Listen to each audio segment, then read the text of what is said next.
My name's Jonathan Frakes. You may remember me as Commander William T. Riker from Star Trek The Next Generation. And you're listening to Nerd On.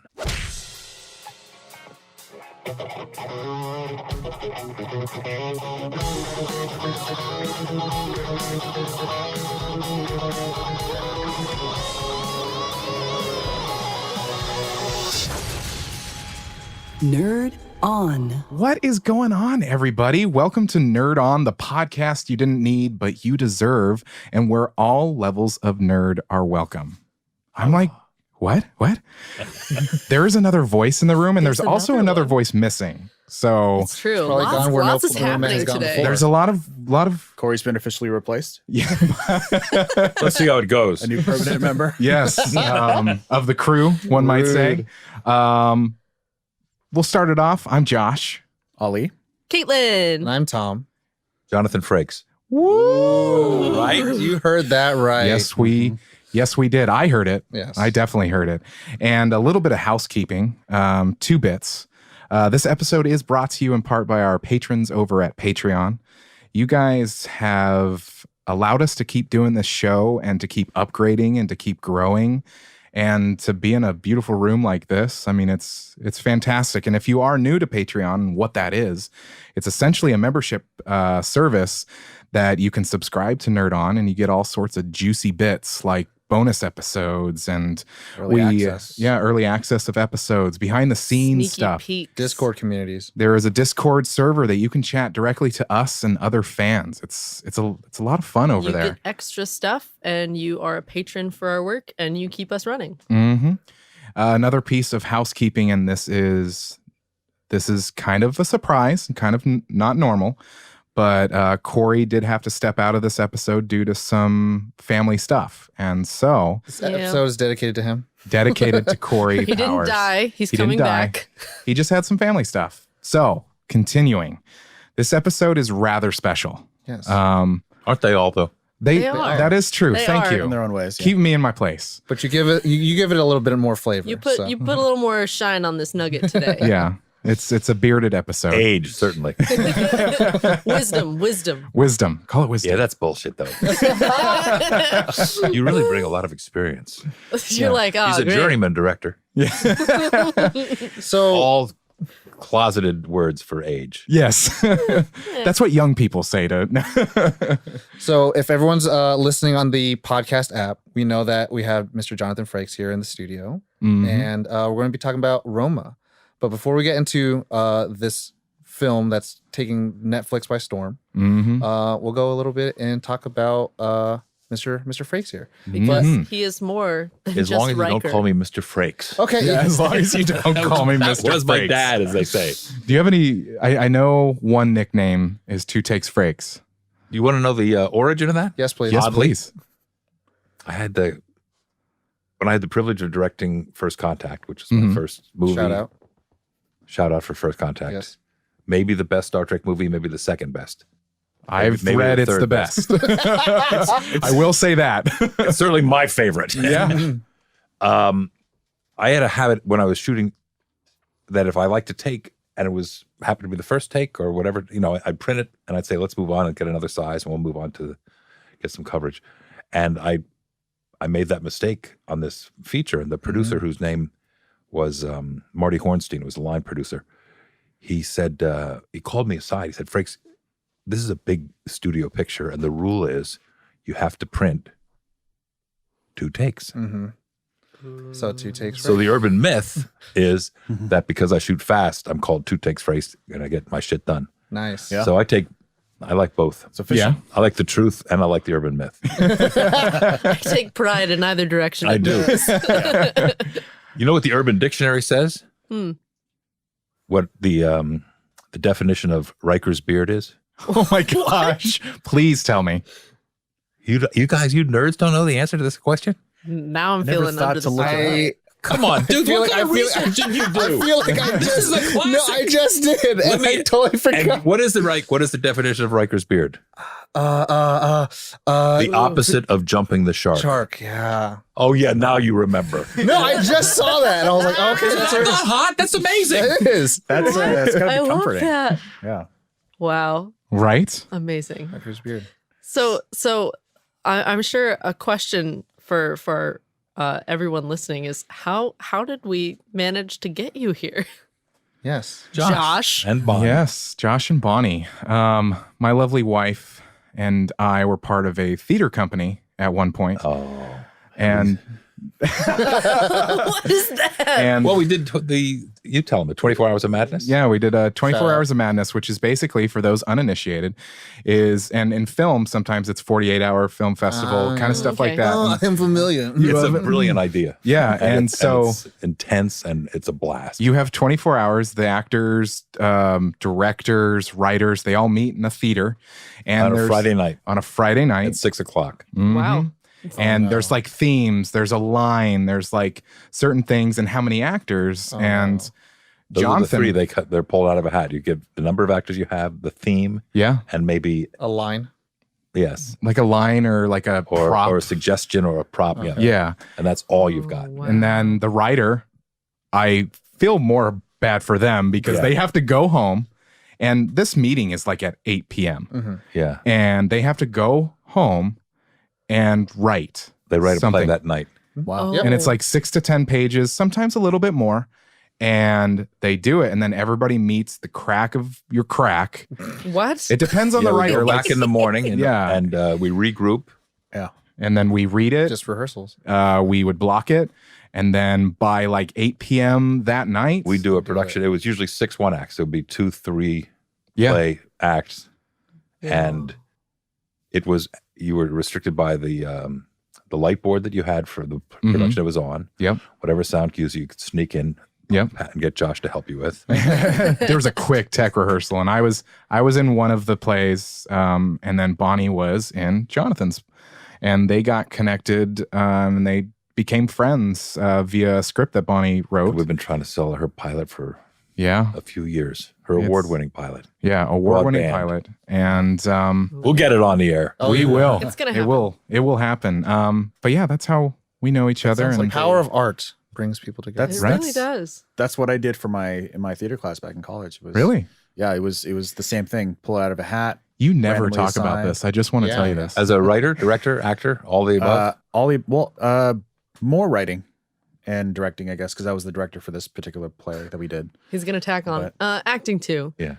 Yeah, Producing. Actually, it was like 4 guys, in a class, but they gave us like a week to write it. Oh. That was the difference. That's a different animal. Yeah, I've done a 48-hour film festival, and that same thing where you That's- write like immediately after 6:30 once you get all the information you have, and you're just like, oh, by 9 p.m. we have to have it done so that by midnight we go to the location, scout it Yeah, out, and you have shoot like a it. quick meeting of like, okay, what's everybody Yeah. like to do? Exactly. What are they your strong? strengths? Yeah. Yeah.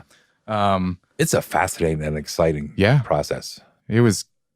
It's naturally chaotic. It's I a mean, 'cause- crucible. Yeah. It really You- gets like just baptism under fire. And it's wonderfully competitive. Oh, I'm yeah. competitive Oh, sure. anyway. And the level of, you want to make it's like doing Yeah. television. You want to make the best episode of this show that's ever been made. yeah. Yeah. You want to make the best 24-hour madness. Yeah. act, You want to play. make it more mad than matter. Yeah. It's like raw talent, raw Yeah. energy. Were you a director for this project then? The I was ones a he's director. talking about? Yeah. And, Well, 'cause you're a and they were in it. recovering actor, Yeah, I'm a correct? recovering. Recovering actor. I have heard you say that yourself, so I can say that. Very true.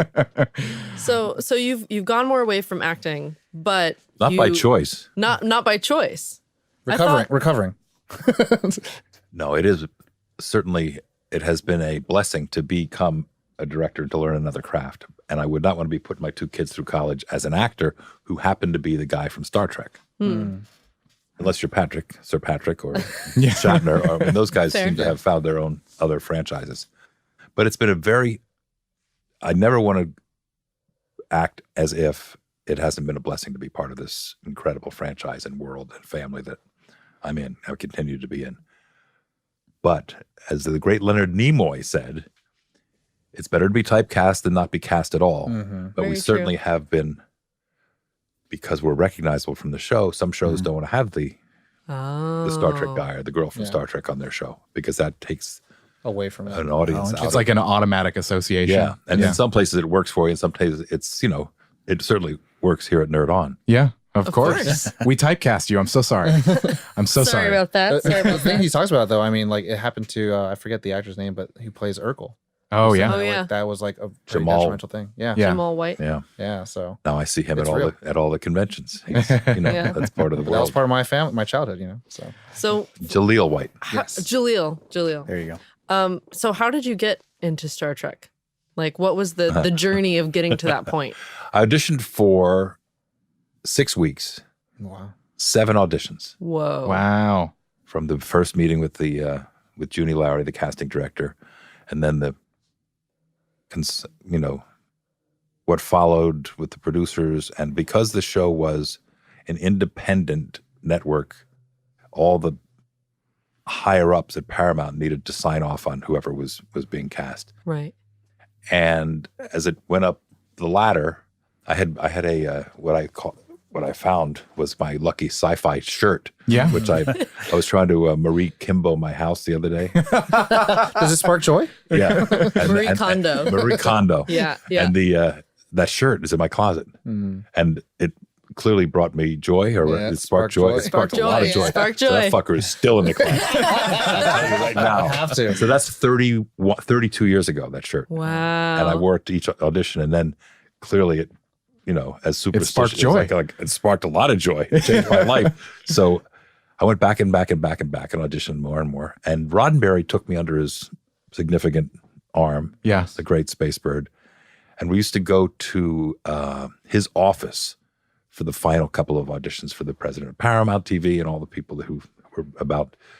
And Corey Allen, who directed the pilot, would be there, and Gene. Yeah. And Gene would get excited about his vision of the future, in which he really did believe. Yeah. And my favorite quote, part of the stories that I always tell at the convention, is that Roddenberry said, in the 24th century, there will be no hunger and there will be no greed, and all of the children will know how to read.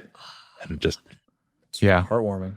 well, It's what you I think it's you awesome. want. yeah. for And what the we now. need. Yeah. It is Boy, what we oh need. boy. Yeah. It's More it's than future anything. goals. Yeah. Future goals, man. Hashtag Would you say- future goals? Well, I mean, would you say the current, incarnations of Star Trek? Are Are embracing touching that on a little that? more. I think I'm involved with Discovery. Yeah. And I hope Yes, to be you are. involved with the new Picard show.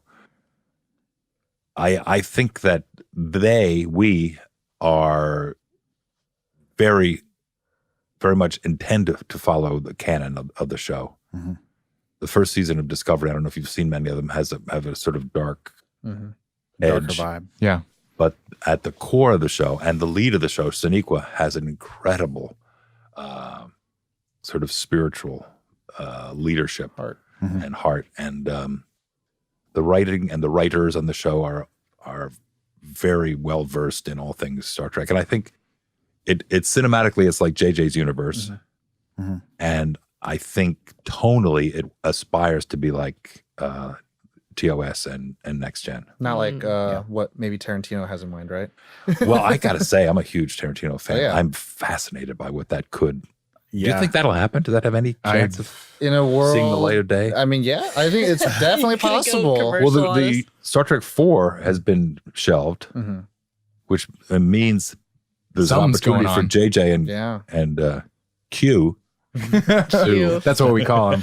to collaborate. No, I mean, Yeah. I think. Yeah. That'd I be mean, cool. it I would leaves hope. I mean, a rumor availability. that we loved was that it was a Next Gen movie. Oh. So everybody, I mean, I know that JJ's all probably tied up with Star Wars as well, so it's like He's a busy man. He's He's a juggling busy two man. franchises. Yeah. He's Got a got little bit going on. yeah. He's like a Slightly busy Stitch. guy. Maybe he'll just cross them over so he can end the feud between the two. Oh, jeez. Do you There's room for both, isn't there? There's 100% there's room for both. There's Yeah. always room. the for galaxy is kind of big.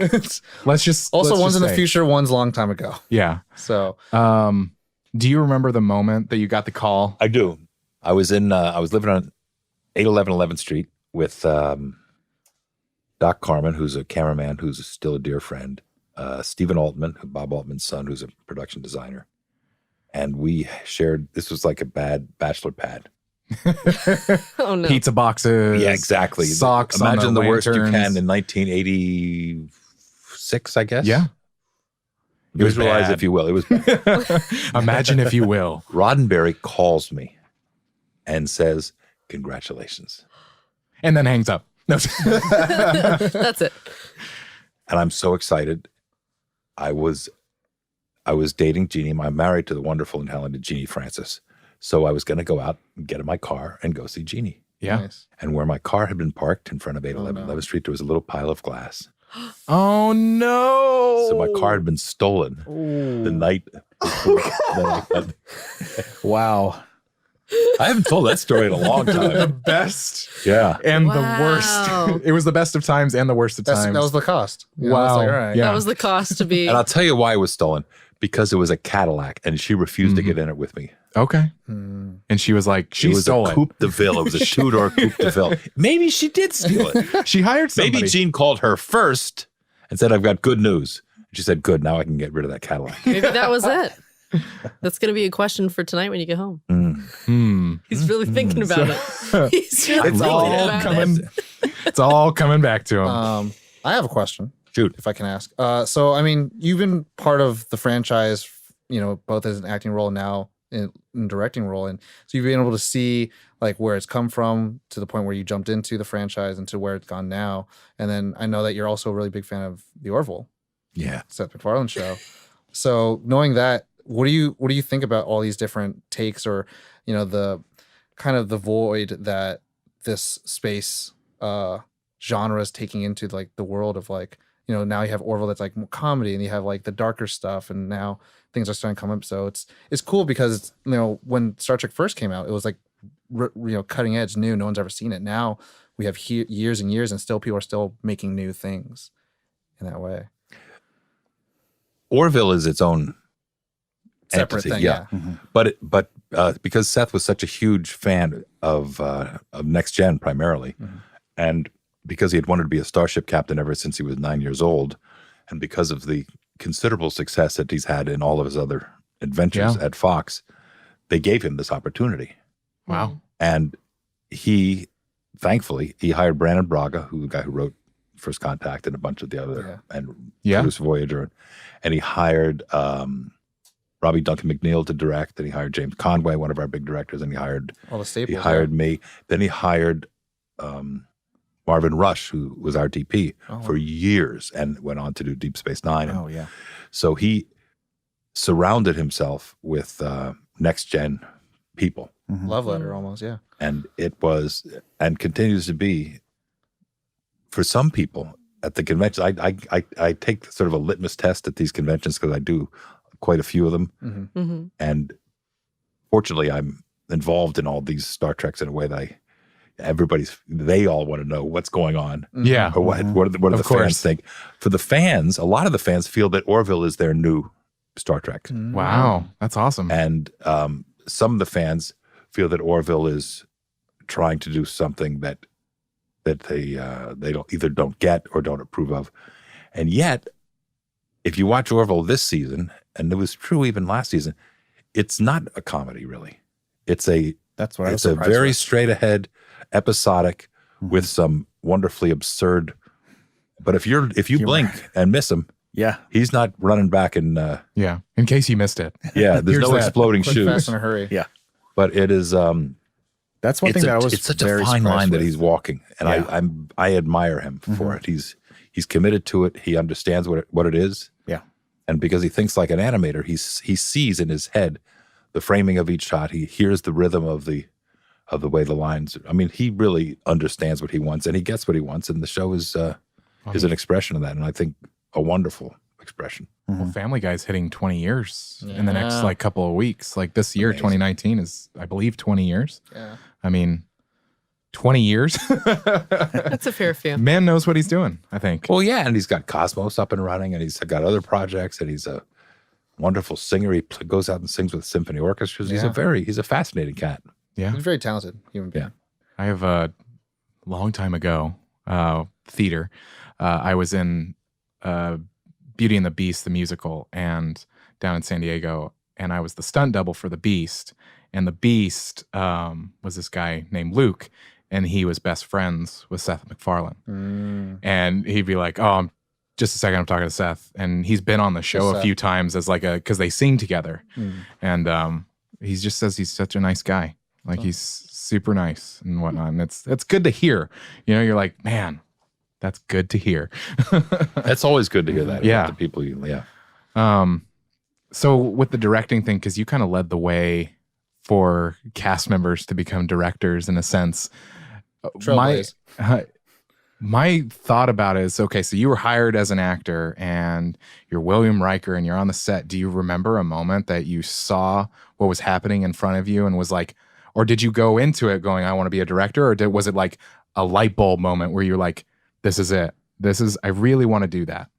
It was more of a fade in, more of a rheostat. Okay.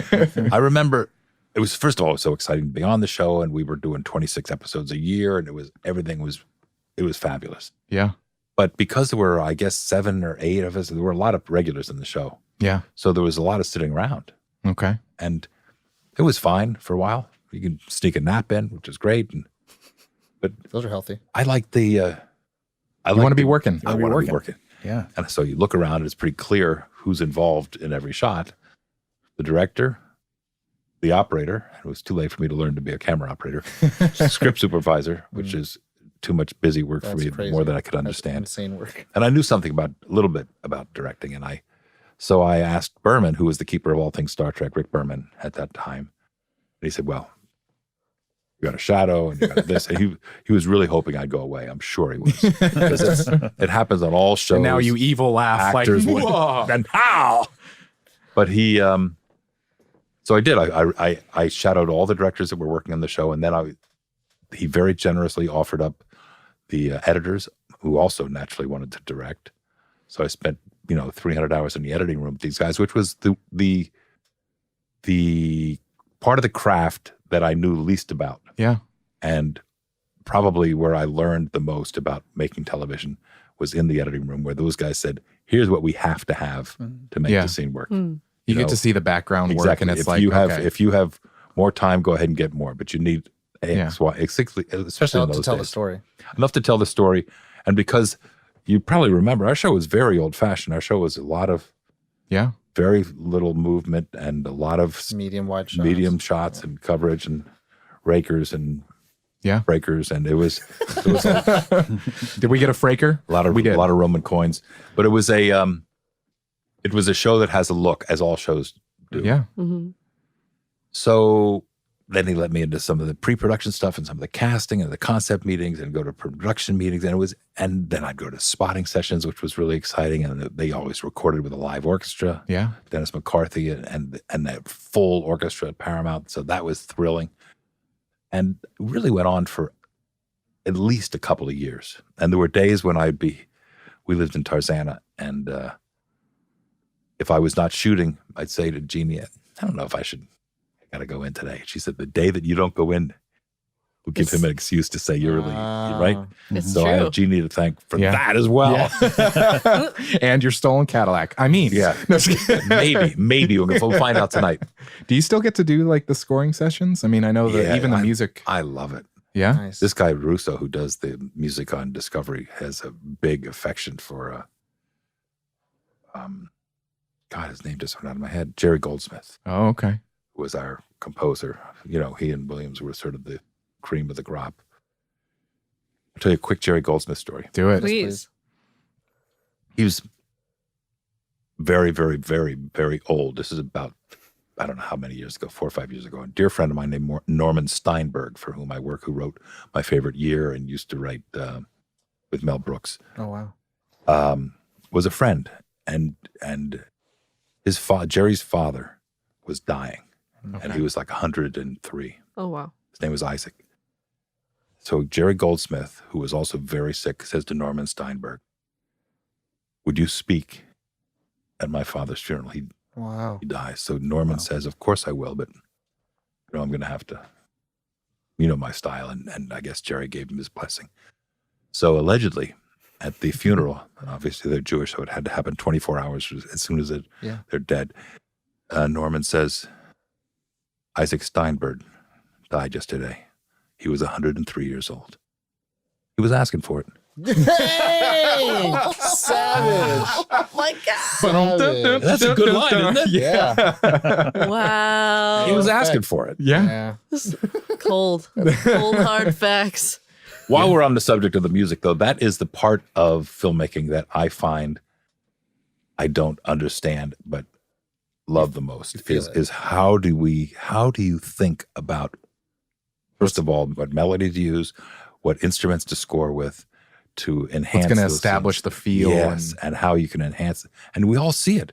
Yeah. A dry scene is great sometimes, but boy, when you add the right elements, you can cry or you can laugh or you can understand it more completely. It gives you hints. Like we've It's- talked about in Lord of the Rings, there's a couple of themes in there that when you hear it, you're like you get Yeah. goosebumps and you're like, something's about to Something's happen. coming. Something bad or good. We don't know. I mean, even for better or for worse, if you take like the music out and you put the like a completely opposite score, it just changes the mood completely. yeah. And it's like this horror is now a comedy. Well, they say that if well, I mean, how important sound and music is. Like a horror movie, they say if you just mute it, it's It's not very as scary. anymore. Yeah. And so the music is really like, it's just like, oh, there's a lot of blood.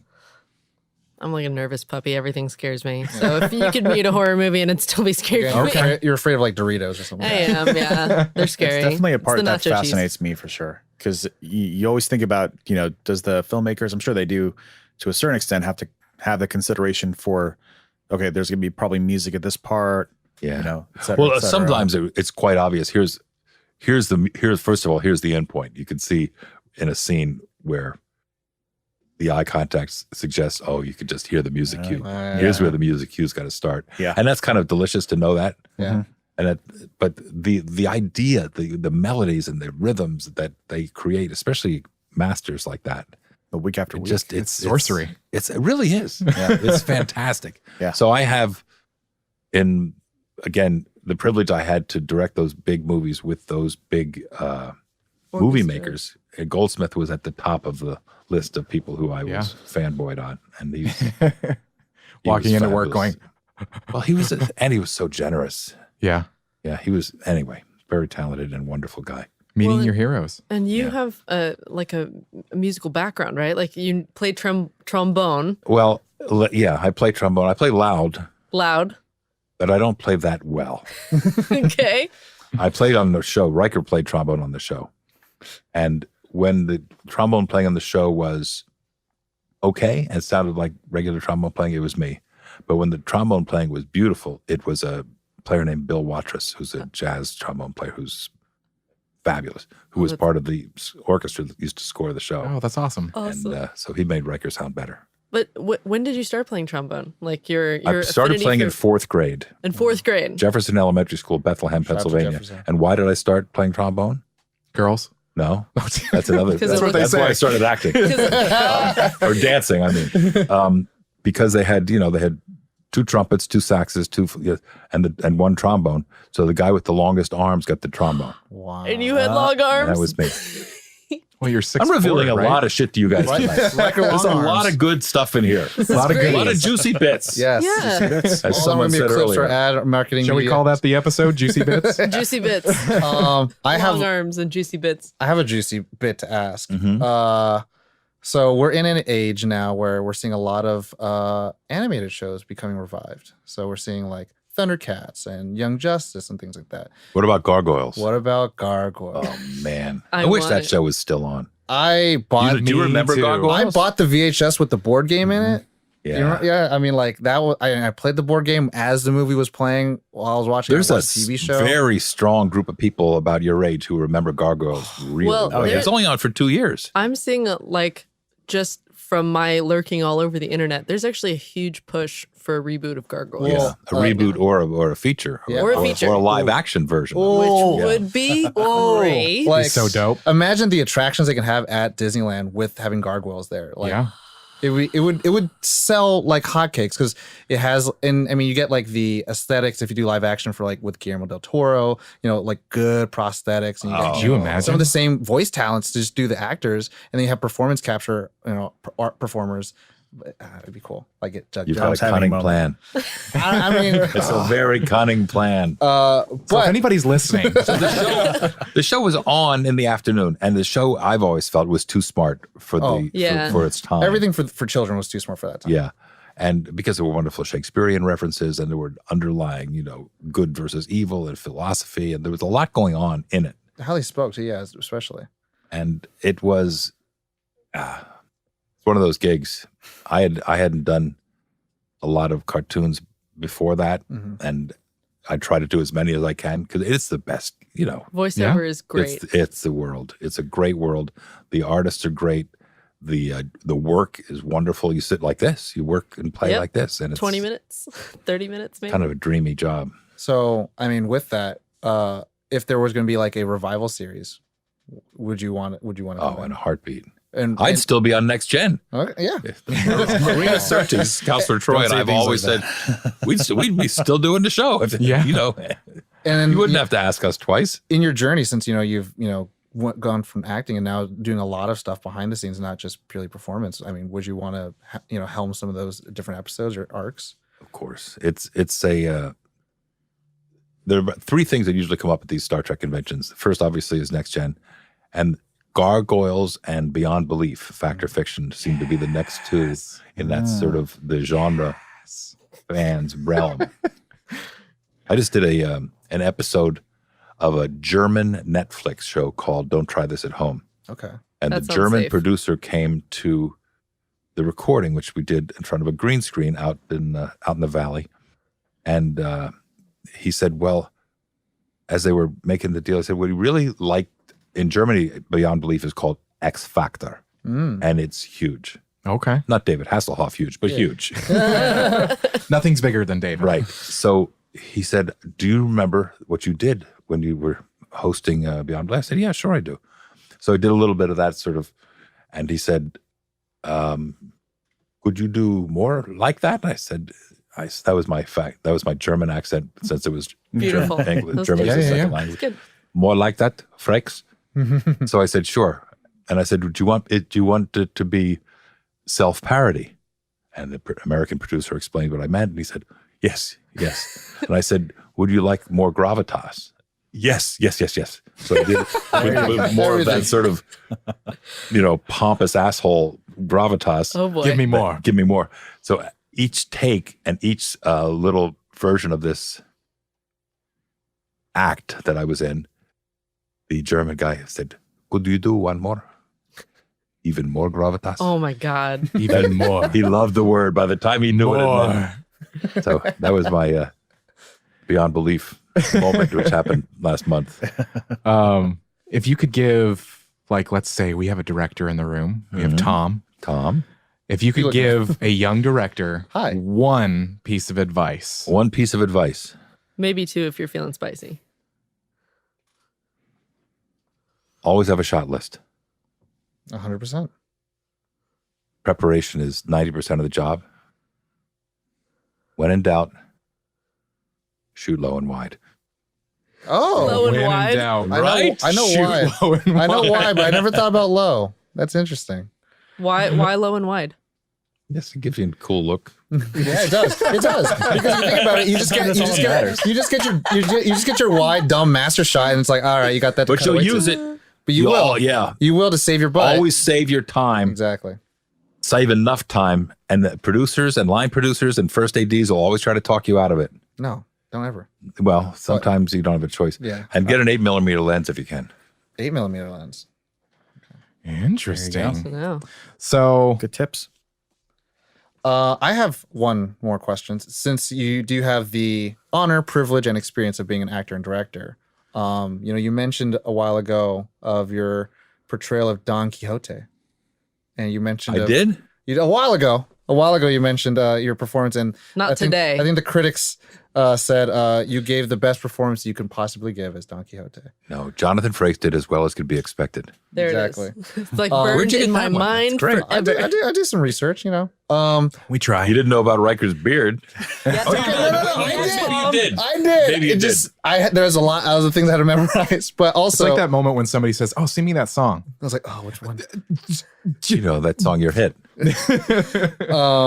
What is your perspective on, reviews, critics? Because I think we're in that era where a lot of people decide whether to go to something or Because partake in Rotten something. Tomatoes says, But or also, Metacritic or IMDb or wherever That's they a read. really good question. It's a complicated. Yeah. Well, let me go back. I'm not sure that it matters what people say about things, especially big event movies that are going to happen. yeah. And when I read what critics say about television now, the good TV critics say, I don't have time to watch all the stuff that I know I should watch. They literally don't have enough time. Yeah. So they give you a list of their 10 best list is 15 best or 20 best. And here's what I think we should all. Yeah. In the theater, I think certainly in New York, the critics still matter in a way that they're going to go spend a couple $100 on a seat to go to the theater and go out for the night, and they want to make sure they're going to see something that it's a big decision. And is also worth theater investing in. goers have critics that they trust or they feel that, oh yes, they think like I do. And I think that may be true with movies, but I'm not sure that reviews matter. I know that I went to movie jail when I did Thunderbirds, and the reviews for Thunderbirds were horrible. So I that sort of flies in the face of what I'm saying. But that also was released opposite Spider-Man and Shrek, which had sort of had a leg up on us. Well, I think people go to see stars, or they go to see a franchise that they know and love. I mean, I'm a fan of Ozark, for instance. Oh, And when I couldn't wait for the second season to start. it's so good. It's so good, and it's so good on so many levels. And Yeah. he's never been better. And the girl who runs the strip joint for him, whose name I can't remember, there's so many wonderful things about it. And I used to feel that way about House of Cards, and then I sort of lost my mojo for House of Cards. Even though I'm watching this last season with Robin Wright, Yeah. It's interesting to see the show making abilities of people who have to, take on the show after a lead character has to exit their roles. But but Man. there's a real loyalty to things that you've had good memories with. That you're invested in. Yeah. And that's certainly been the success of Star Trek. People will come to see all the Star Treks. The hardcore fans will come to see all the Star Treks and then decide whether they like it or not. Or when we first started, the audience was so skeptical and so not ready for anybody to mess with their Kirk and Spock and Bones, especially an bald English actor from France. True. It was a very skeptical audience. And then by the third season or so, we were Established. allowed in. Yeah. And the same thing has happened now with Discovery. It didn't even take them that long. The people are more pissed off about having to pay in the United States to watch Discovery on CBS All Access. Yeah. Because I've been watching Star Trek for free for 50 years. And I got to say, I get it. Yeah. Why are they paying Yeah. Yeah. when it's on Netflix everywhere else in the world and it's free in Canada? Oh, Wow. there you go. So anyway, that's So another. so it's more that the audience is more important than the critic, would you say? I think that's a very good way to put it. Yeah. At least that's been my experience. What is your take on? I mean, I think that's what the filmmakers and storytellers try to do. They try to make a story for the audiences, but I think what happens, it's crippling that the critics sometimes have such a pull that audiences look at that as an answer and not a point of discussion. Well, are the critics the same as the Rotten Tomatoes? Because the Rotten Tomatoes is a number. That's Yeah. it's an aggregate, but It's an aggregate. Is it an aggregate of critics? It's aggregate of critics, and they say yes or no. Yeah. And so That number does, I think, have a significant effect on people going to the movies. When they're spending their money, that and probably involves dinner and driving and all the other shit that goes with it, it becomes it's like the theater. Well, because when you go out for the night, Well, it's nowadays it's just there. It's The score's integrated there. into Fandango. Yeah. It's Well, integrated. it's also to- part of people's marketing. Yeah. It's like it's it's- certified it's- fresh, and it's on their ads. Yeah. You know, when it does well, you see the stamp. And some people just say like, "Oh, if it's fresh, I'm going to watch it. If it's not, I'm not going to Yeah. watch it." They don't try to give it. But they if it's haven't something heard that- anything about it. They've seen a number, Yeah, Right. which is sort of the and it's rough. And there, it even goes as far as like they rate actors, and it's like, how do Wow, you? I did not know how that. do you do that? They rate actors and they rate filmmakers. It's like, I don't want to be part of that. I don't want to like throw a number onto somebody. I did not know their that. bodies of work. Wow. So Yeah, Well, it's tough. toughen up, buddy. I mean, it's tough because like it's like kind of like you say, it's like how you go about it is the balance with it. Oy. Yeah. I have one more question before we get into the topic. What I do love you that you guys do the topic too. the topic? It says like password. What do you find most rewarding about your place in nerd culture? The generosity and kindness of the fans that I experience and have for the last 31 years never ceases to amaze me. Yeah. Mm. I, as I said, I do a lot of the conventions, and I still do them because in each, no matter what city I'm in, and no matter what country I'm in, someone will come up, or 5 people, or 12 people, or 15 people, and say, "I'm an astronaut because," or "I'm a doctor because," or "I'm a physicist because." Wow. And even more potently, they'll say, "The only time my father was ever nice to me was when we sat down to watch Next Gen." Or occasionally, Oh, my heart. well, get ready for this one. Oh. They'll an amputee will come up and say, "You guys helped me get through Kuwait, Afghanistan." Wow. And they're dead serious. And they say, somebody sent me the DVDs. We used to watch your show every night, and you got us through. That's and awesome. And their seriousness and their candor and their Raw emotions. yeah, and the ability to trust us with that kind of, especially the family stuff and Yeah. Yeah. the war, the PTSD part of their lives. Yeah. And when they see us, some of these people see us, and we remind them of a very significant part of their lives, and we're just the actors, and you try to explain to them that, But you're really more to that. the writers. to us. it was really the There's writing, so much and they more. said, yeah, but that they don't want to. But you're the face of that. you're the face of that, Yeah. Yeah. and that is and it's It's tangible. it's tangible, and also because it was Star Trek. Yeah. I mean, I was, I could have been on. I've been on some really shitty television shows, and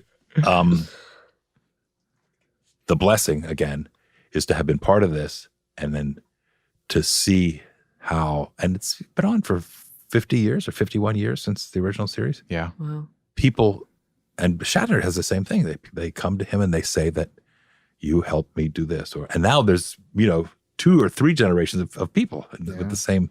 Yeah. So that's been the greatest part of this.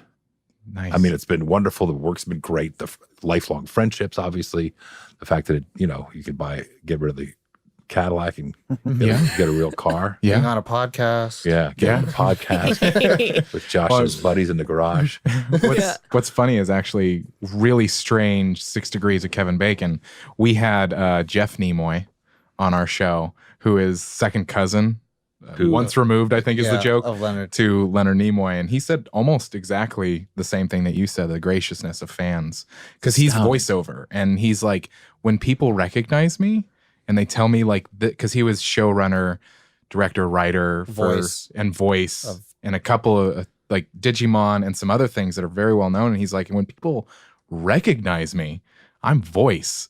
I'm just totally like, I have Wow. a toy of him. It's like yeah. it's that kind of. That's a cool thing. That's like that empathy, that part in people's hearts. That's something that money can never buy. No, and also the fact that they feel that they can trust that intimate story with you, or they've waited in line literally to tell you. I've seen people collapse at the table. Wow. I've seen really big, teary, emotional moments that you're sharing that with them. Yeah. It's a strange responsibility. It's a privilege, obviously. People want to get engaged in front of people. Yeah. Oh, I've seen that happen more than Yeah. once. Oh. That's dangerous. Engaged. That is dangerous. Oh Yeah. Make Yeah. it so. I'm sure you've heard that. no. Sometimes yes, sometimes no. Oh, I've seen I've seen one. I don't think so, and it was the most painful, brutal, and it happened right in front of my table. Oh no. Shout out to them. the hearts. The hearts. Speaking Oh, the feels. of moments, So, since we are talking about Roma today, which is all about life's moments, whether Oh, they boy. be positive or negative, this is a question Nice to segue transition. into that. Right? I can feel it coming. It's This is coming. a very That's nice what Do it is. you transition. Star Trek. have any moments in your life, not necessarily Star Trek or any directing, acting? Do you have any moments in your life, in Roma style, that you really remember? That's like a crack on Which the wall. I know I'm putting a giant spotlight over top of your head, but if the first thing that comes to mind that you're like, that is a moment A that Roma defines moment. part of my life, Besides the Cadillac. besides the Cadillac. Well, the woman and who we Riker. think may have stolen a Cadillac Oh, there you go. certainly saved Warmer. my life, literally, Genie. Yeah. So that moment in time is Where she stole the Cadillac? no. Oh, okay. I don't think it was her. No, what we would do is we would zoom in on the glass Yeah. and stay there for just a little bit. And let water wash over it. Yeah. Yeah. Um, But yeah, do you have a moment like that? Yeah, I do. Do you want to share it with the class? No, I don't. so fair. That's good. this is what I like to call And then and now for something completely different, because we have talked to Jonathan. Isn't that about Monty Python? Yes, it is. Oh, yeah. And now for something completely different, and then an explosion. so we're The talking thing about that we love about our show is that we don't want to just talk to you about you, because anybody can look on the internet, go to YouTube. We want to find out something that you're passionate about. And our emails you had mentioned.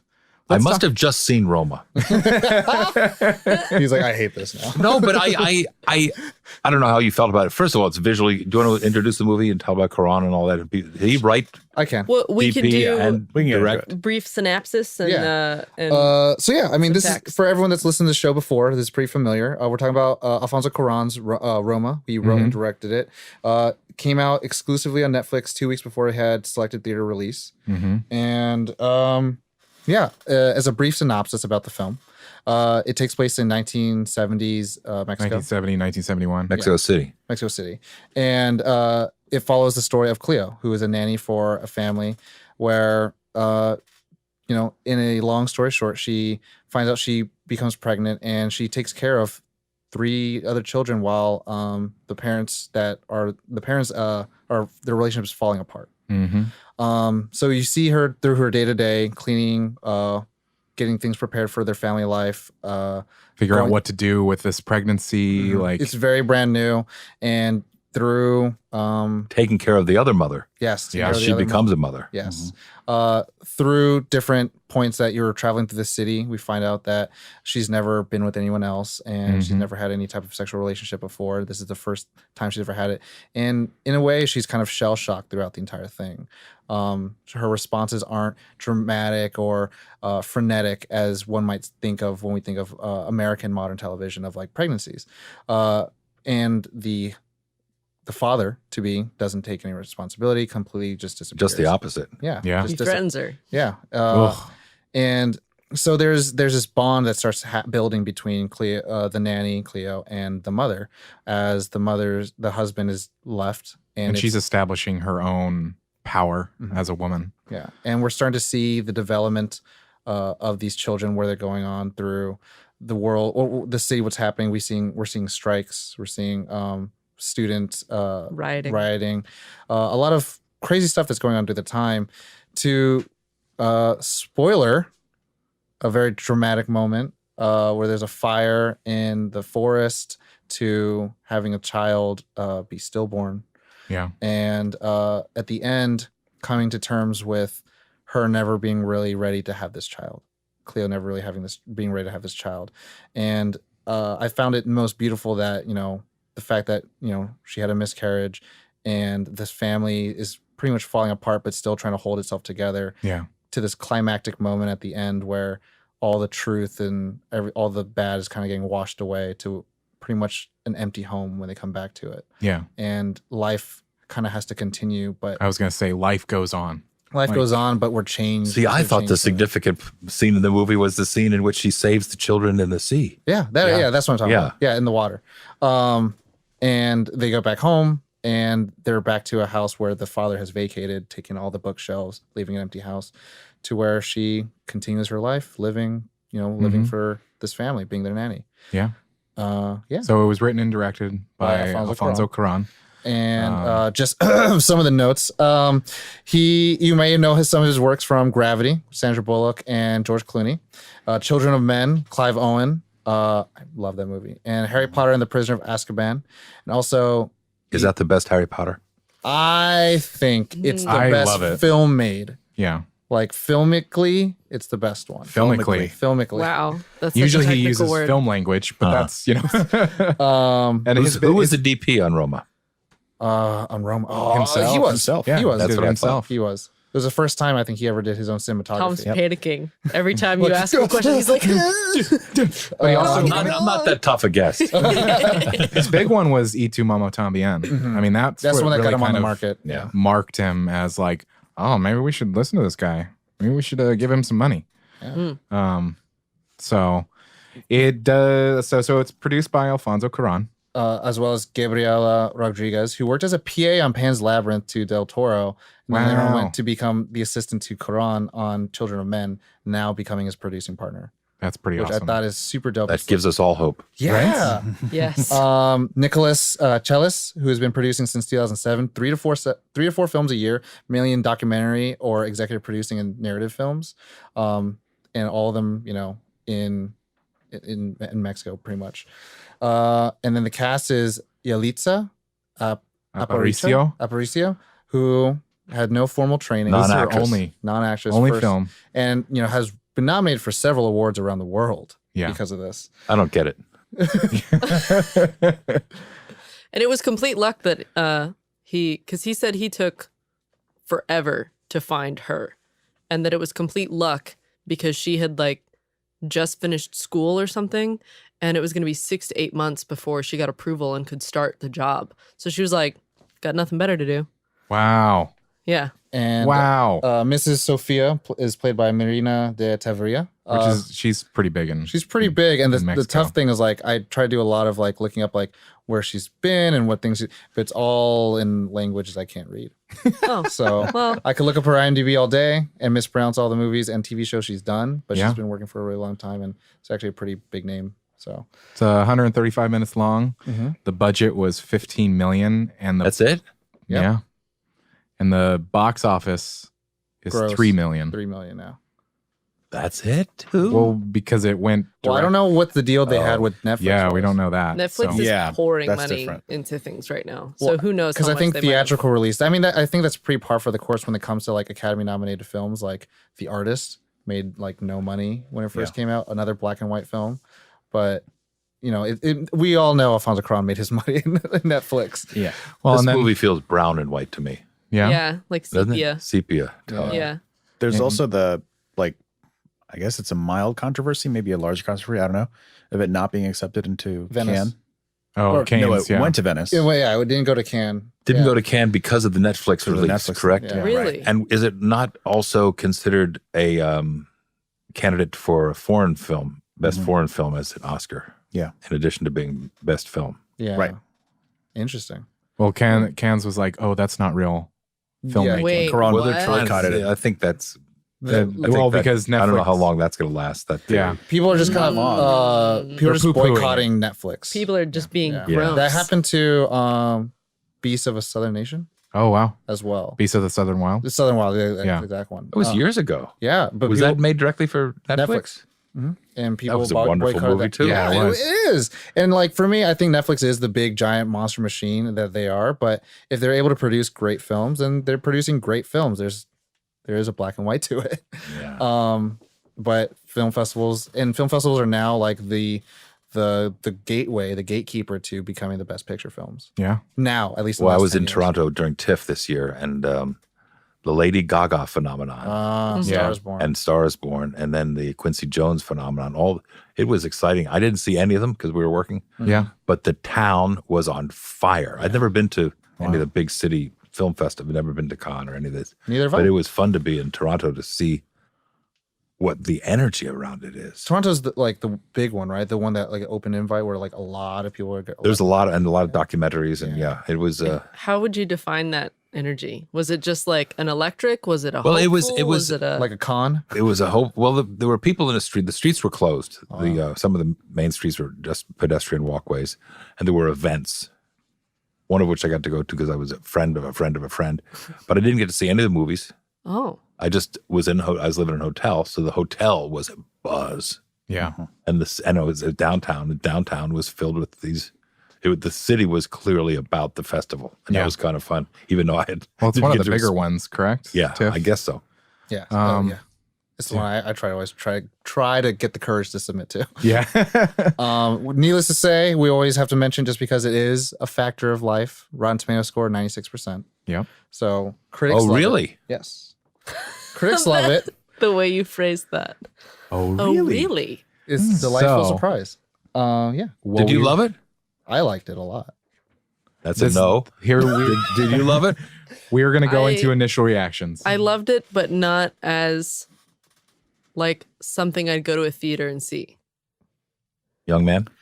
I liked it a lot. There's a lot of elements of That's it a that I no. really appreciated. Did you love it? Look at this new initial reaction. That's what we got to go through next time. Just At blast- first, no. Yeah, me neither. Okay, wait, hold on. You didn't let me really answer. I loved the film. I absolutely loved it. You reneged. It's like, what are you doing? Beating around the Take bush. two. Take two. He's got a different fucking answer. You're done. Now that you heard everybody else's answer, you want to be the guy who Well, no, loved I it. hate being the absolute no or absolute yes. And it's like, I like it or I don't like it. Or it's like, I don't hate it. What I don't will love say is to go further is that at first I did not like it. Did you like other films better this year? Yeah. Black Klansman. Oh yeah. That was super good. We could talk about that. Now let's talk about Roma. it. Yes. All Stars of us Born were to doing double things like, episode. what? I liked it at first. I mean, I did not like it at first, and Did it grow on you while you were watching it? I did, but let me explain. I watched it in increments. Yeah. That's how I got through The Favorite. Yeah. I'm curious about that one too. I don't know. I'm a fan of the actresses that were in that, so Yeah. that I sat down and, And then I went watched. back and watched The Lobster on the plane. Oh, my Lobster. goodness. That's wild. And Yeah. the two of them are in that one too. Yeah. Fantastic. So I watched it in increments, and with each increment, I started to enjoy it more. And it was more of a kind of a, it's a movie that you have to digest, and you have to go, what the fuck just happened?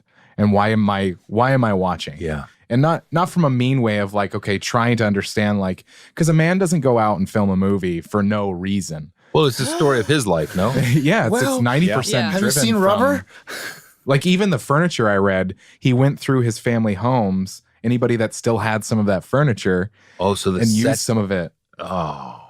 It's And a it's huge like- love letter to his childhood. Yeah. And it's based on Childhood nanny. Lebo. yeah, Lebo. He based a lot of it on personal experience. I mean, So he which also, kid was he then? I think he's the middle child. I don't Yeah. think he's the baby. But the thing is, like, when Lebo entered his life, he was 9 months old. So he still can't be the little child. yeah. Because I feel like you have to have some kind of recognition of like what's going on in his life, even though he's had a relationship with his nanny throughout his entire life. But the way, and I talked to Josh about this before we recorded, the way that the brothers respond to each other is a very interesting dynamic. Like Oh, there's the great fight with the two kids running around the house and Yeah. destroying yeah. public property, Oh man. But if you notice, like the oldest brother is always separated. as he was at the ocean. He's He's when not they're in the watching ocean TV, scene. when they're watching in the ocean, and when they're on the way back home. Yeah. He's always separated. And I told Josh, like, he's going to grow up to be an asshole. Like, that's what's going to happen. Like, So you think he's the second son then? I think he's the second one who was, you're supposed to die when I say you're, like, I don't want to play with you anymore. The one the that heard bossy the one. mom, The Yeah. bossy one, yeah. heard the mom when she was Yeah, and got like, slapped. yeah. Because he talked about how, like, he wanted to bring that in where, his family was falling apart. And it's like, and he talks about in an interview, he talked about like how memories, some people say it's like it's a mirror that reflects things, but he sees it as a crack where you try covering it up and it never goes away. Oh, Lovely man. that's dark. But no, I mean, yeah, it's this film's, I think, message. What was your Well, I wonder initial? if that isn't why we did feel the feels. Yeah. Because I had the same reaction. It grew on me and it grew inside me in Yeah. a way that I got to the end of the film and I was so completely involved in her life. And I'm not cynical. I thought that her performance was, and it could be entirely wrong because I didn't read anything about it, was what he had told her to think or feel, or it felt to me as the auteur, if he was the actor or the the writer, director, cinematographer, and he told her the story, and she was not an actress. Yeah. It felt to me that he was having her behave, and he must have captured something in what he saw in the casting that he felt, and I don't know, I'm basing this on nothing, that he was sort of Pygmalion-like with her. Is that? Yeah, I feel the same. I would feel I'd say so. same way, just because Kind of sculpting her to be what he needed the sculpture to be. Well, doing line reads and stuff like that for her. he even said that he would not give the actors the scripts until the day of, and then he Creating would also that chaos, that natural chaos too. Yeah, so no two takes would be the same. So he would like kind of tell them what's happening and like what kind of a response he's looking for. But then he would like change things slightly. So they were constantly like, it was evolving in such a way where he's kind of setting the boundaries, but letting them do what is going to happen, if that makes sense. Yeah. He must have had a lot of time. Yeah. I mean, I think Yeah. from writing from this, I think he's been writing this for like almost a decade. I heard like 2006 he started like putting it together. that And he's wanted to do talking that about- personal film for a long time. Yeah. So- The image that keeps coming back to me is the dog shit in the driveway. Yes. When he gets run over or when What she a steps on. all All the of it. different versions of it. Being picked up, being yelled at because it wasn't picked up, having it run over, rained on. Yeah. The dog shit was such a metaphor for I have such a visceral response with dog poo. I don't know why. Even though you have 3 dogs. Even though I have 3 dogs, for some yeah, but They're those dogs don't poo. They're little. Yeah. they're so little, but big poos like these Yeah. ones. Oh man, I go. Continuing with initial reactions. So I worked down in Beverly Hills and I've seen the billboards for this before, it came out on Netflix, and then Netflix redid their, design so they have a featured movie like watch Roma. Yeah. And immediately I said to myself, I am not in an emotional place to watch this movie. Okay. Why's that? I felt like it was going to take a lot out of me. I feel like it was something that was going to engage a lot and then probably spark a lot of, because I come from a family of divorce and I know how it is to have like a kind of a chaotic relationship with my siblings as well as my parents. And then just seeing that still of a family crying, holding each other on the beach, I was like, I don't know if I can handle this right now. Because I think, with film, especially with someone like Alfonso Cuarón, who's an auteur, there is a level of engagement that is required from an audience that, you can't just be like, I was just going to put it on while I make some food. You have to like sit down, hopefully be in a good place and sometimes watch it incrementally. We get really used to like, I'm going to just check my email really quick while the credits go. But it's like, this is like, I have to watch the credits. I have to watch this 3-minute sequence. I felt that, in a way, I'm trying to think of the other filmmaker who did that to me this year, where he stays in shots so long you can't, it's sort of like David Lynch. Are we still in that shot? Yeah. Are we not cut yet? I mean, No. It shows huge Inarritu balls. does that a lot. Yes, that's what it is. Mm-hmm. And that's Birdman it's and astounding. Riffman. Yeah. Yeah, I watched it. It was like a quiet Sunday afternoon, and I just committed myself. I blocked out the time, and so I did watch it all in one sitting. I'm actually curious did anybody else happen to watch it with headphones on? No. I No, watched it on my TV. I have to talk about the sound mixing. That's what I was just gonna a real bring up. quick moment. We have surround sound, and Must be nice. it is. Jealous. And Jealous. we're kind of audiophiles, and so we notice this movie, if you get a chance to watch it in surround sound, Everyone it is at home? incredible because so when there's chaos going on and there's The a lot of riots, the fire. riots. Yeah. This is the best use of surround sound mixing and design that I've heard in a very long time because there are different voices I agree with that. in the yeah. different speakers and you're surrounded in the scenes. Like the one specific that comes to mind is, spoiler alert, she tells Furman that she's pregnant and he's like, oh, I'm a BT, I'll be right back. You want some ice cream? And she goes outside and there's kind of this market out front. All the This is chaos in the that's- movie theater. in the movie theater, Right just outside of it, outside right the movie outside. theater, there's like this market. There's different things going on in all the different speakers, and you actually feel immersed Claustrophobic almost in the scene. And you're like, oh, dude, there's a vendor behind me. Yeah. Like, and that for me, because Oh, I did feel that it's scene. amazing. Mhm. Did you There was- experience that with That's headphones as yeah, well? that's what it was. It was because I could have watched it, but I have roommates and it was night, and I was being considerate or whatever. Your mother is in country. My mother is in country, as we've established. Shout out to your mom. So I had the headphones on, and yeah, it would be, there's a lot of really, great still shots on, which happened a few times, which I kind of liked, which was kind of like focusing on, not where the action is, Like and then a just water hearing drop, or like where the or like poke on a fell. bookshelf when there's like Cigarettes conversations and, happening. like wine glasses and the baby bottle, and you're hearing the Right. party happening around Right. you. And it was really interesting with the surround sound, hearing it kind of off to the sides, and You're hearing conversations that are in the Yeah. corner of the room or something like that. Right. I think this movie is kind of about, it's not meant to be helicopters exploding in the, it's not a It's not supposed crazy. to It's blow a your moment. hair back. You're looking in on something. I think You're the a fly on the wall. So the to speak. revolution scene, I think, was one Oh, particular yeah. one where The it was most like, poignant what's, Did sounds you like- feel going at on all? over there? I thinking about it when I was driving over here, that it was a little convenient that she was shopping in that store at the time Right that the outside. riots and the people who came through the store happened to be Furman. Oh, that was the I mean, only. I think- That bugged the shit that out was of my me. like me too. honestly only qualm, Me too. because it was like, really, of all the Really? people, How convenient is this? I loved that. I felt like Yeah. I absolutely love that because it's like, of course it has to be him. Because it solidifies that, he's not going to kill her, but he's also not going to do that. This is the He's end not of the gonna save her. relationship.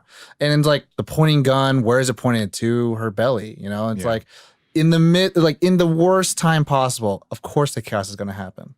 I It's do like- have to say, if I saw that shit going on the street, I'd be like, we're going to shop for a crib another day. Yeah. I'm just saying. Well, I mean, was there people marching, or kinda- did you just hear stuff? it was It no, was it's- marching Yeah, it was first. marching first, and then you start to hear things. And I think I don't know what I would do in that situation, because it started as a peaceful protest that And then it quickly shifted. escalated and then escalated more. But it also was bizarre in that the marching was down. They were on the second story. Yeah. right. And they were watching it. Yeah. And then of all the marchers in all the world, I know. she comes into mind. See, It's like my personal qualm with that, I feel like they could have had like one guy with a gun or something, Mm-hmm. and then everybody else is carrying those sticks, and then it's that group, like it's a nod to like, oh, it's those people with the sticks. Oh, I mean, I saw that happening from miles away. That was like, because when he got on the truck to leave, I was Yeah. like, he's gonna be part of some kind of revolution Yeah. thing. Like these are boys going to war. Right. when they get a truck at the martial arts. Yeah, Yeah. 100%. I was like, these boys are going to war. Boy, And that then- was brutal what he said to her. Oh, yeah. Oh. And when, like at the beginning, when the husband first leaves and then you see the people marching with the little trumpet, I was like, something's going to happen. I don't know what's going to happen, but some kind of war, violent thing is going to happen where people Yeah. are marching, and it's going to be a little scary. I don't know. But going back to the initial reaction, I wasn't planning on watching this movie for like another month until you said you wanted to talk about this. And so I was like, all right, I got to go watch this movie. And I actually watched the movie because I felt that I had to. Should. you had an And I intrinsic wanted to have As a director, like, well, as a director, and as also to be part of the conversation around all the awards, yeah. Yeah, It, you have it to was do clearly a movie that is in everybody's mind. mind or on their TV or on their to watch list. Or people will know about it because Yeah. you do the whole the award season. Got to watch all the movies that are going to be up for the awards and be like, oh, what are people talking about? I just So get watched that. The Wife yesterday, Oh okay. yeah, that's and Glennie is awesome in this movie. Yeah.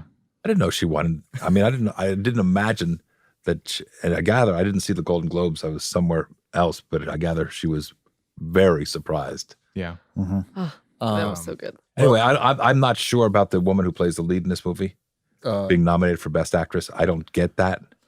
But I I'll certainly agree with What do do get you the mean movie. by you don't get that? I don't get that there was a lot of acting. well, yeah, it's I- there's not a lot of. I mean, I call it sadly. I It's call it, reacting. I call it Oscar bait. There's not a lot of like bravado performance where like there's a line or a soliloquy or like a monologue, something that's going on. It's like, oh my god, like give this person an award. It's just more like, yeah, amongst all the blocking and everything that's happening, this person's kind of She is the core. and we're able to place our own emotions and project Yes. that stuff. But like the And that's director the is really telling filmmaker the and story the around writer it. and the Exactly. and I think it's convenient that he does the big three jobs too, because the cinematography was Phenomenal. spectacular. That was the thing that I left with was that as far as what I appreciated about the movie was. Yeah, I put that at the top of my list of what I appreciated the most too. Yeah. And it grew on me. Again, the framing was great, and the pace and the confidence in which he stated in his wide shots was really astounding. It instantly reminded me of like Children of Men. Yeah. And, Well, when you were Gravity. talking about the surround sound part, I was talking about like when they're in the car and they do the full 360 revolution. I was like, you hear all that. Now I want to go back and watch Children of Men in surround sound. Yeah, I do too. Just See to what's see there. that car scene. See Both what it's films are on like. Netflix right now. Hey, convenient. I actually watched this incrementally as well. Not because it was something I was actively choosing to do. Life just kept popping up. It just kind of happened that way, and it worked to the advantage. Well, yeah. For me personally, yeah. And when it even started, I actually was like, oh, I'm going to like this. And it wasn't, I guess it was because I wasn't viewing this as a movie, if that makes any sense. It was an assignment.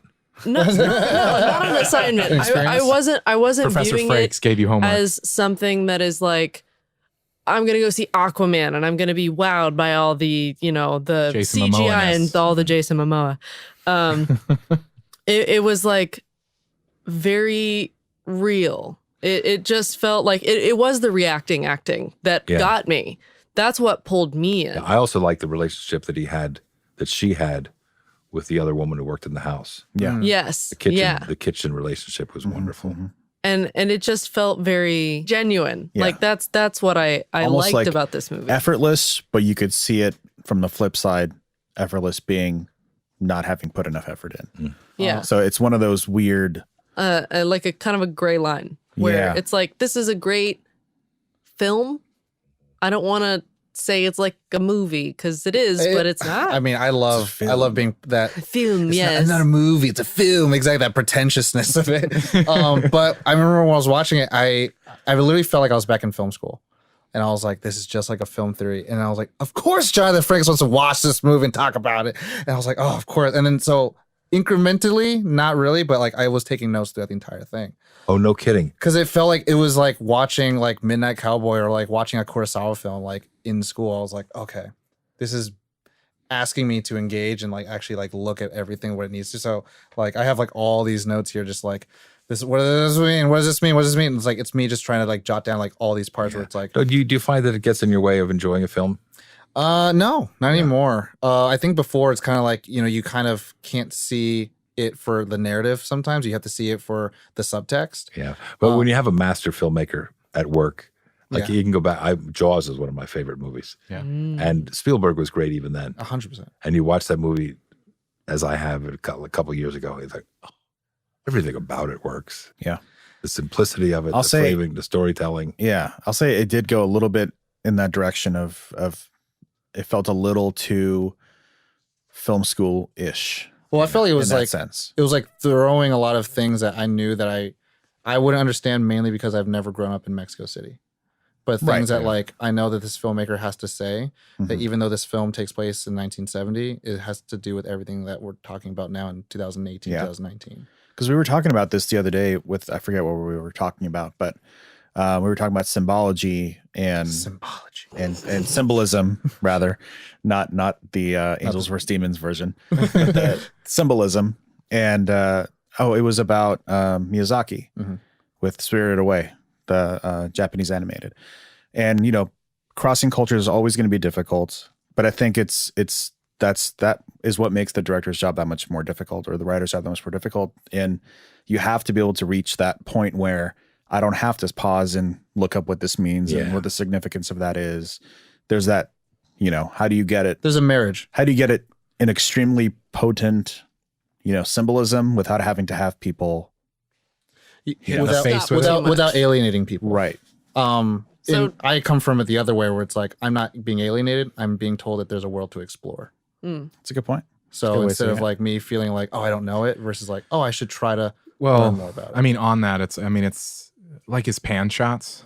I mean, specifically, I'm thinking about the 360 when she's turning off all the lights. It is, you're seeing the world that she's exploring. I mean, that she's living in, and you do get to see it and explore it in a way. And then he'll have these like they're one shot ish, and you're seeing the scene, and then you're seeing other bits of the scene. That was especially true when they went to celebrate at that ranch or whatever that place the uncle's was. house. The uncle's house. Oh, yeah. And the fire There's going a on. lot of texture in the Yeah. what was being shot. I mean, and that's why I say, like, I think about Kurosawa a lot, because he has those like very long telephoto like lens shots where it's like panning someone from all the way in the back to all the way like coming down to the foreground, and there is a stable motion from the beginning and then all the way to the end, and then it stops. Like there's not like this infinite loop of like it's just motion to push the narrative to make you feel like things are happening, but it's like here's one side of the house to the other side of the house, and here's going back down the stairs, and there's a control. There's overindulgence of cinematography that I think people get going crazy about, like parallax, here you go, all this cool stuff, but it's like here you go, just this is what it's meant to be. Like the fire scene, it's like you're seeing all this chaos going on, and then you're like Bonnie and I we rewatched that scene because it's like he kind of pans over to the fire, and then he kind of pans over to like the children that are putting out little fires. And then he gets to the person with the mascot outfit, and then it stops. But it's not like revolving around their head. And but again, we're all talking about the cinematography in that moment, and which means we were conscious of it. We see it. We see it. That's what happened at the end of the Lady Gaga movie of Star is Born. I thought the movie was wonderful and I was entertained. And what should have been the most powerful part of the movie was her singing that song at the end. Steadicam just sort of moved around, didn't seem to have a point of view, didn't seem to make any. It was very. I was so disappointed. It was very passive. It was not very active on. Yeah, or it wasn't committed to a point of view about what was important. Didn't want to sell. Yeah, it was sort of like a music video version of it. Yeah. Anyway, Zooms. So you said the movie grew on you over time. So I think it grew on me while I was watching. While you were watching it, is it? So do you like Roma? I do like Roma very much. So you don't love it? Okay. I didn't love it. It's a no for Jonathan. So no. So no. So no. But next time we'll talk about Totoro. Yeah. I'm feeling pretty Do complete. you have anything you want to plug in at the end? Because I think there's Keep watching Discovery. Keep watching Orville. Keep watching Gifted. Okay. All right. Do you have any social media that you would like? Jonathan S. Frakes on Twitter. Get the numbers up because I came to Twitter late and I'm having my ass kicked by Will Wheaton and Brent Spiner and LeVar Burton, who have millions of followers. We'll spread the word. Don't worry. Okay, good. We will definitely We'll get spread it the out word. Well, everybody at home, thank you so much for listening. We really do appreciate your support. That is why we are able to keep going. Everybody listening, you can check us out on nerdon.tv, keeping it easy, super easy. We've got a newsletter that's going out every month, once a month, keeping that simple. And yeah. We got Trope Time, if you want to check that out. That comes out monthly. Yes, it is our other podcast that we do, our two hosts, Izzy and Nikki. And that is the first Monday of every month. But we really appreciate it. And you know the drill. As always, Nerd on. Thank you, guys.